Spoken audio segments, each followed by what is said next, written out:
I want to say, in a war situation, they seem to be accusing the media as having an effect by presenting some of the facts and not all the facts, as the general said. But I'm also wondering whether that is in conflict with the interests of the army and not really in relation to exaggerating the data. I mean, in the sense that the general may be accurate that only a couple of incidents took too much exposure. I'll tell you something that I've experienced, because Greece was under heavy pressure internationally, that trying to keep the waves of illegal immigrants through Turkey to Greece. And it happened that there was a boat accident, and the child, young child, was drowned, and they went to the shore and they took a picture of that, and it went viral, and that thing painted the picture of the whole situation, when in fact it was one incident, but had such a powerful image. And the situation was not so, as it was depicted, so, militant on the Greek border patrols. It was not actually. But because of that, it looked very violent and militant. That's what I'm saying. Maybe the same thing happened, something similar in Vietnam. And I'm asking, what's the balance here? And where do we start? I may answer. So during the Vietnam War, the number of journalists increased who were covering the war, and many people actually went to Japan. They were working with Japanese broadcasters to give information to American citizens via television. And as there was no contact that directly regulated the media, they chose whatever they wanted to portray. And sometimes they made like videos, like portraying what happens in the battlefield. So they as well chose to portray some graphic things that happened in Vietnam. And this was critical reason for many people to be against the war. So in our research, we did not find specific cases like the one you described, but they were generally broadcasting some horrible imagery that caused people to panic. I think there's also another issue that relates to this, and I think to your answer, is that, I mean, as I don't know who said that, when a dog, said on the news, when a dog bites a person, it's not news. When a person bites a dog, it's news. And so they're looking for those extreme, because, right?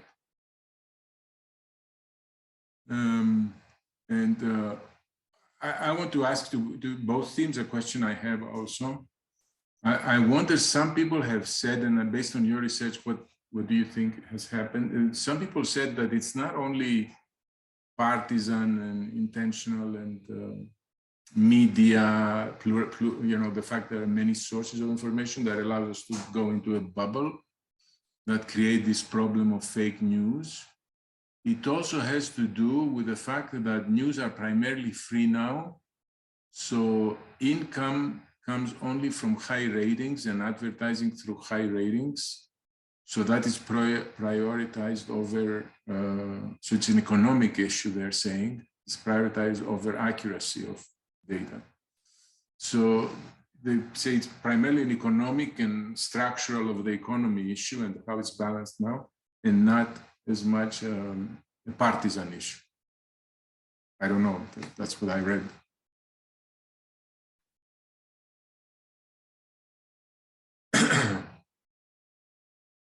Anyone, that's to both teams. I think whoever wants to share some thoughts on this statement.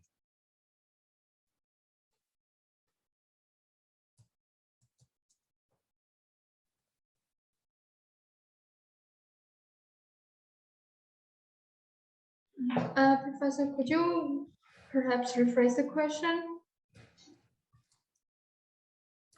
There is my question is that there are several factors that may be affecting the issue that was facing more fake news now than I guess in Vietnam or in general. There is that feeling, at least. All of a sudden, it's an issue. When I was young and there was no internet, the issue was not. I never heard about fake news. They said, well, they're a little bit biased. That paper we know is on the left side, or that paper is on the right side, or that supports that soccer team. So they're biased a little bit about the referee. And that was it. It was not like fake news going rampant and creating a picture. So there is a question of why this has come to happen now in our time. And people talking about being on the social media, that you can't control who says what. The second thing they say is that, the people tend to read things that are in agreement with their beliefs. So they end up being in a bubble and they want reconfirmation, so they're not exposed to different opinions. So people tend to fake their news to agree with their group they're talking to. So one is the anyone can broadcast news. Two is that we have so many choices, so we choose things we like, and that may be fake. And the third is that it is an economic issue. Newspapers and magazines cannot make money by selling this thing. They don't sell paper anymore. It's free online. I don't pay. I rarely pay for news. I pay, but rarely. So how do I expect them to be accurate if they just if their money comes from advertising, therefore they need high ratings? So there are three scenarios: economic, social media, bubbles. And I'm saying, what do you think? What's more important? What's playing a critical role? What your thoughts on those are?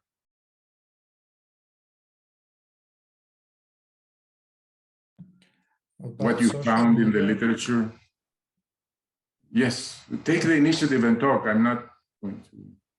Yeah, I wanted to say something about social media. There are a lot of people, influencers, that post fake news to get money, and sometimes this is the primary reason for posting such fake news. Maybe sometimes we should follow people that don't have much followers, for example, or not many people watch their videos. Maybe these are the people that spread the accurate data, the accurate news, and they are not just getting money for that. They're just telling the truth. Okay. Anyone else on this? We have a question by Vaha Yeranosyan. Should we trust doctors in social media? Are they qualified to be trusted? And should we believe them regarding vaccines?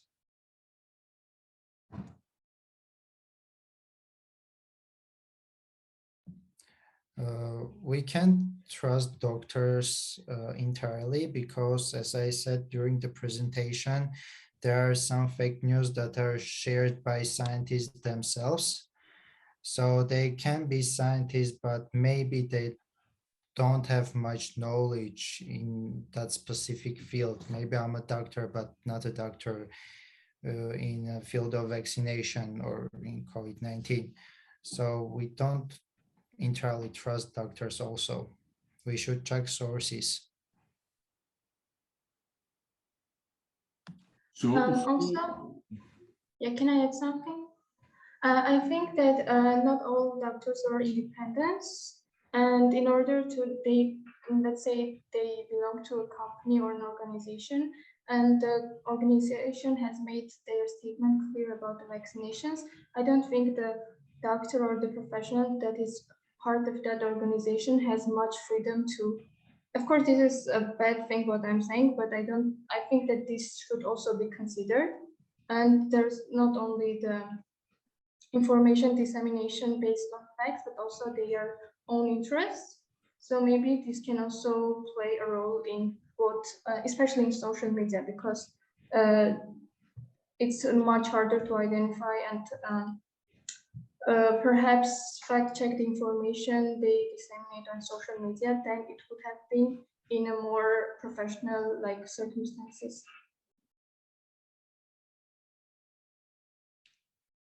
Okay. Do we have any other questions on this is a very hot topic and a very hard topic, and it's in the depth of my heart as an important societal issue, because we're not only getting disinformed, we're getting, because of that disinformation, we as a society, I think, will have a difficult time making decisions. Because we have fake data, and some people believe that data, they believe in data, or that, you know, there is something, you know, if you get vaccinated, let's say 3 times, you die. I mean, I don't know, that anything that it's fake. So if in the society there is this imbalance on data, on accuracy of data, not on interpretation of data, there is an issue of decision making that is not easy to resolve. And because in reality, data should be consistent with everyone, and no one should doubt it. The question should come in interpretation of the data. Then can be difference of opinion, or what is significant, what is a priority in terms of doing, in terms of keeping the economy going, for example, in vaccination issue, or you know, having a lockdown and hurt the economy but save lives and save the health system. I mean, this is a priority issue, but as long as the data are solid, when there is fake news on the data, then it becomes a polarized society that cannot come together and discuss and make a decision. And that becomes very hard. I want to thank you all for contributing so significantly in the course, and of course in this beautiful 3 days, and so constructive and so professional. I've been delighted to be part of this. I want to thank you all for every moment and every minute you shared.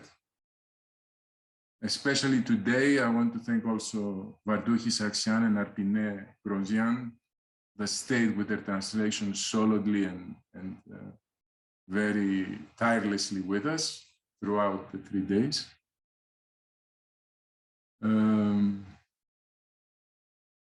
I just have to call, unfortunately, the end of the conference. If you have anything to add, and we'll call it a day. Thank you for this great opportunity.